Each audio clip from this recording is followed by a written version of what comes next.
Hello and welcome back to cryptic crimes. मैं हूं आपकी नरेटर और आज हम आपके लिए लेकर आए हैं एक ऐसा केस जो सुनते ही आपको लगेगा कि ये कोई नेटफ्लिक्स क्राइम थ्रिलर है, लेकिन दोस्तों ये रियलिटी है। एक सूटकेस, एक बॉडी और एक ऐसी कहानी जिसमें मोहब्बत, धोखा और मौत का खेल है। व्यूअर डिस्क्रिप्शन एडवाइज्ड, क्योंकि ये केस डिस्टर्बिंग और ग्राफिक है। अगर आपको ऐसे कंटेंट से डिस्कम्फर्ट होता है तो अभी बैक बटन दबा दीजिए।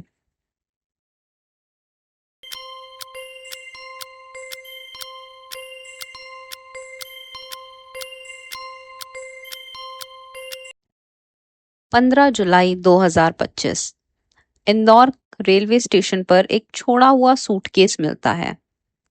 रेलवे स्टाफ को पहले लगता है कि ये कोई छोटा मोटा सामान होगा, लेकिन जब उन्होंने सूटकेस खोला, अंदर से एक ह्यूमन बॉडी मिली। एक यंग वुमेन की डेड बॉडी प्लास्टिक शीट में लपेटी हुई और सूटकेस के अंदर पुश करके बंद की गई। सिर्फ इतना ही नहीं, बॉडी के साथ एक छोटी सी चिट्ठी भी मिली जिसमें लिखा था, मुझे धोखा मिला इसलिए ये अंजाम। अब सवाल ये है, ये कौन थी, किसने इसे मारा और क्यों? पुलिस ने तुरंत इन्वेस्टिगेशन स्टार्ट किया। विक्टिम की आइडेंटिटी निकली रिया शर्मा, 24 साल की लड़की, इंदौर की रहने वाली, एक प्राइवेट फर्म में जॉब करती थी। फ्रेंड्स के according she was Babli, ambitious और अपनी लाइफ में खुश।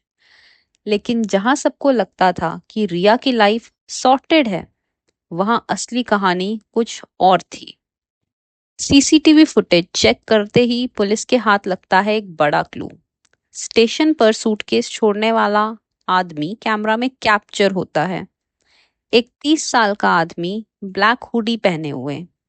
इन्वेस्टिगेशन से पता चलता है कि उस आदमी का नाम है सौरभ मिश्रा, रिया का बॉयफ्रेंड। अब ये कहानी एक लव स्टोरी बन गई, लेकिन ट्विस्ट ये है कि ये लव स्टोरी खत्म होती है कत्ल पर। पुलिस ने सौरभ को पकड़ लिया। इंटेरोगेशन के बाद जो सच सामने आया, उसने सबको हिला दिया। सौरभ ने एक्सेप्ट किया कि उसने रिया को मारा। क्यों? क्योंकि रिया ने उससे ब्रेकअप कर दिया था। वो किसी और से शादी करना चाहती थी। सौरभ ऑब्सेस्ड था। उसने रिया को अपने घर बुलाया, उसके साथ बहस हुई और गुस्से में उसने उसका गला घोंट दिया।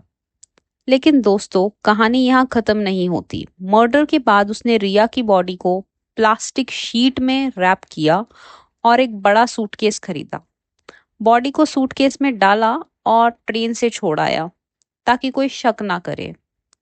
पुलिस ने जब सौरभ से चिट्ठी के बारे में पूछा तो उसने कहा, मैं चाहता था कि लोग समझें कि मुझे धोखा दिया गया है। मैं चाहता था कि ब्लेम रिया पर आए। सोचिए, कोई कितना कोल्ड हो सकता है कि मर्डर के बाद भी अपनी इमेज क्लीन रखने की कोशिश करे।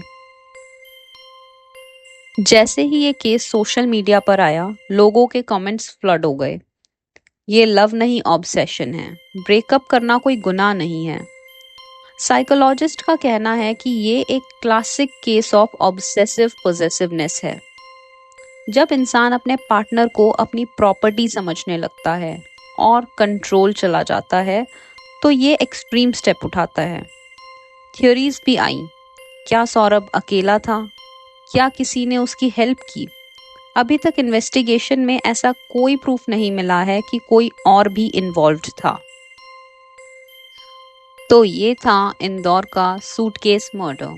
एक ऐसा केस जो हमें ये सिखाता है कि लव और ऑब्सेशन के बीच का डिफरेंस समझना जरूरी है। रिलेशनशिप्स में बाउंड्रीज जरूरी हैं। और अगर कोई ब्रेकअप करता है तो उसका मतलब ये नहीं कि लाइफ खत्म हो गई। आप क्या सोचते हैं? क्या सौरभ को डेथ पेनल्टी मिलनी चाहिए?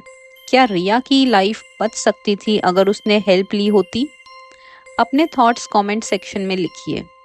और हाँ, अगर आपको ये वीडियो इन्फॉर्मेटिव लगा तो लाइक करो, शेयर करो और क्रिप्टिक क्राइम्स को सब्सक्राइब करना मत भूलो।